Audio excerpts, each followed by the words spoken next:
Hello everyone, मैं स्वाति शर्मा स्वागत करती हूँ आप सबका अपने यूट्यूब चैनल पे। तो स्टैटिक जीके की इस सीरीज में आज का हमारा टॉपिक है राष्ट्रपति यानी कि प्रेसिडेंट ऑफ इंडिया। तो हम बिना टाइम वेस्ट के वीडियो स्टार्ट करते हैं। फर्स्ट आर्टिकल हमारा है article 52, there shall be president of India, यानी कि भारत का एक राष्ट्रपति होगा। फर्स्ट आर्टिकल है, आप सबको याद होगा और पता होना चाहिए।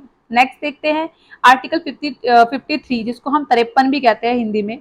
तो executive power of union shall be vested in president shall be exercise by him directly और थ्रू हिज सबऑर्डिनेट ऑफिसर्स, यानी कि संघ की कार्यपालिका शक्ति राष्ट्रीय परिषद राष्ट्रपति में निहित होगी।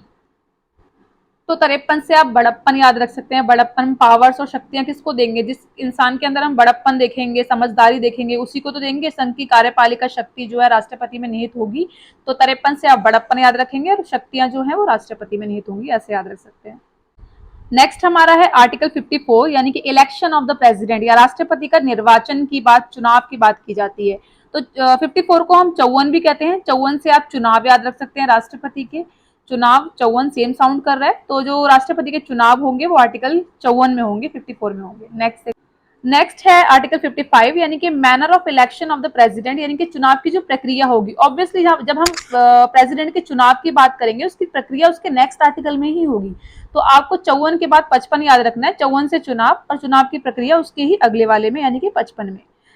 नेक्स्ट है article 56, term of office of the president, यानी कि पद अवधि, यानी कि प्रेसिडेंट जो है वो अपने पद पर कितने टाइम तक रहेगा, उसका टेन्योर इसमें बात की गई है। तो हम 56 को 56 पढ़ेंगे, तो 56 से याद रखेंगे हम छाप।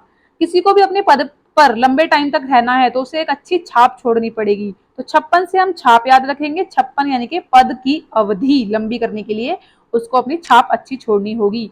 तो आर्टिकल 56 से हमारा होगा 56, यानी कि टेन्योर ऑफ द प्रेसिडेंट, पद अवधि। नेक्स्ट है आर्टिकल 57। आर्टिकल 57 में है एलिजिबिलिटी फॉर री इलेक्शन, यानी कि पुनः निर्वाचन के लिए पात्रता। आर्टिकल 57 में आप देख सकते हैं, 57 को हम 57 भी बोल सकते हैं। 57 में साउंड आ रहा है आवन, आवन मतलब आना।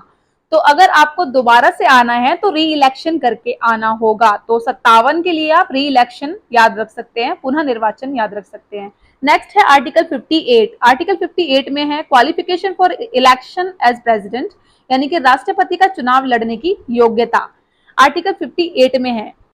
आर्टिकल 58 में आपको 8 याद रखना है। 8 से एजुकेशन, क्वालिफिकेशन, ऐसे आप याद रख सकते हैं। 8 एजुकेशन, क्वालिफिकेशन। तो एजुकेशन, क्वालिफिकेशन ये सब क्या चाहिए इसमें, तो हम 58 में बात करते हैं। नेक्स्ट है आर्टिकल 59।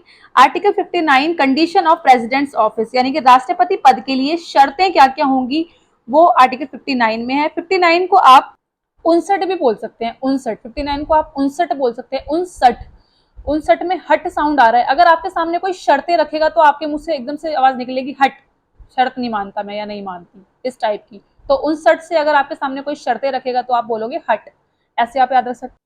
नेक्स्ट है आर्टिकल 60, जिसमें है ओथ एंड अफर्मेशन, यानी कि शपथ या प्रतिज्ञान। तो देखो आर्टिकल 60 में 0 आ रहा है। प्रेसिडेंट के किसी भी आर्टिकल में 0 नहीं आता, और 0 को हम इंग्लिश में ओ भी प्रोनाउंस कर देते हैं। तो ओ से ओथ आप याद रख सकते हैं। आर्टिकल 60 में ओथ एंड अफर्मेशन आएगा, आप इस तरह याद रख सकते हैं। ओथ बहुत ही सिंपल वर्ड है, तो ओथ का मतलब शपथ होता है, आप लोगों को पता ही होगा सबको। हिंदी मीडियम वालों को भी पता होना चाहिए, ओथ का मतलब शपथ होता है।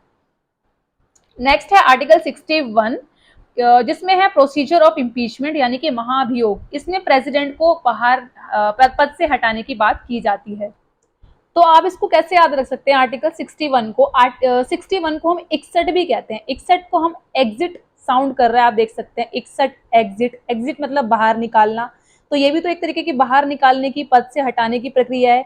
तो आप 61 से महाभियोग यानी कि इम्पीचमेंट याद रख सकते हैं। एग्जिट बाहर निकालना, पद से हटाना। नेक्स्ट आर्टिकल है आर्टिकल 62, जिसमें है time to holding election to fill vacancy in the office of president, यानी कि राष्ट्रपति कार्यकाल की रिक्ति को भरने के लिए चुनाव का आयोजन। यानी कि अब क्या हो गया, इम्पीचमेंट हो गया, पद खाली हो गया, तो अब उसको पद को भरने के लिए इलेक्शन भी तो होंगे। तो ये कॉमन सेंस है। इम्पीचमेंट के बाद का ही जो आर्टिकल होगा वो होगा पद को भरने के लिए जो इलेक्शन होगा आपका, यानी कि वेकेंट सीट को फिल करने के लिए। तो ये आपको वैसे ही याद रखना है आर्टिकल 62। अब हम लोग कुछ और इंपॉर्टेंट आर्टिकल्स हैं प्रेसिडेंट से रिलेटेड, वो भी फटाफट से देख लेते हैं। जैसे कि आर्टिकल 65, इसमें vice president act as a president, यानी कि उपराष्ट्रपति का राष्ट्रपति के रूप में कार्य करने की जो शक्ति होती है वो आर्टिकल 65 से मिलती है।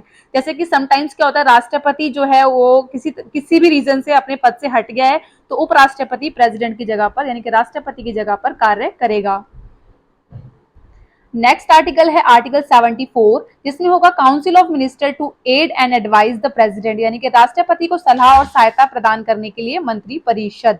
नेक्स्ट है आर्टिकल 72, जिसमें पावर्स टू ग्रांट पार्डन, यानी कि प्रेसिडेंट को जो पार्डन पावर मिलती है वो आर्टिकल 72 से मिलती है। वेरी इंपॉर्टेंट आर्टिकल, समाधान की शक्तियां, यानी कि क्षमा की शक्तियां जो होती हैं।